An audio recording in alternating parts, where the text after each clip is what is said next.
1,000 aviation stakeholders from more than 100 countries are in the capital to take part in the 9th International Civil Aviation Organization Air Services Agreement Conference. These high-level meetings are being used as an important networking platform for member states that would essentially move the aviation industry forward. Organizers are calling it both historic and significant moment as the Bahamas host a gathering for the first time. Proceedings got underway in grand style this morning when the conference was officially opened by the Prime Minister. I.C.A.O was there.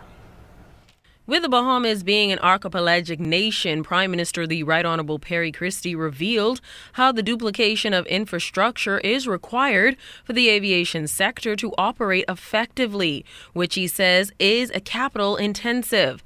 It is just one of several aviation-related challenges outlined by the nation's leader during the keynote address at the opening of the 9th I.C.A.O conference at the Kendall G.L. Isaacs Gymnasium Monday morning.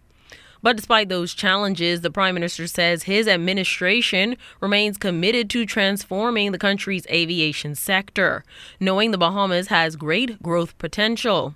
In fact, he noted how the process has already begun, with the Department of Civil Aviation transitioning into an authority. The authority is transitioning into a new role as regulator and has the oversight and enforcement responsibilities of the industry.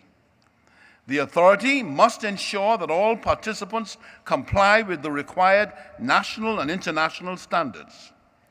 It must develop and maintain a safe and secure aviation enforcement at every airport facility in the country. Stressing the need for global aviation agreements, the Prime Minister says he believes the signing of at least 6 additional agreements over the next few days will put the Bahamas in a better position to be a leader in the tourism sector and aviation sector. The Bahamas is expected to sign with Qatar, Singapore, New Zealand, Curacao, Brazil, and Kuwait. These new air service agreements supplement our aviation sector reform initiative and is part of an overall strategy to strengthen and expand the aviation industry, produce new career opportunities across the aviation spectrum for Bahamians.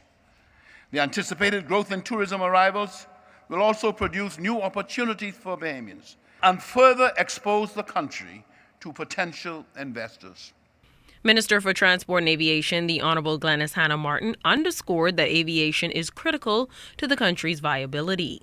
Ensuring interconnectivity is necessary for our national identity, hence the presence of scores of airports throughout the archipelago.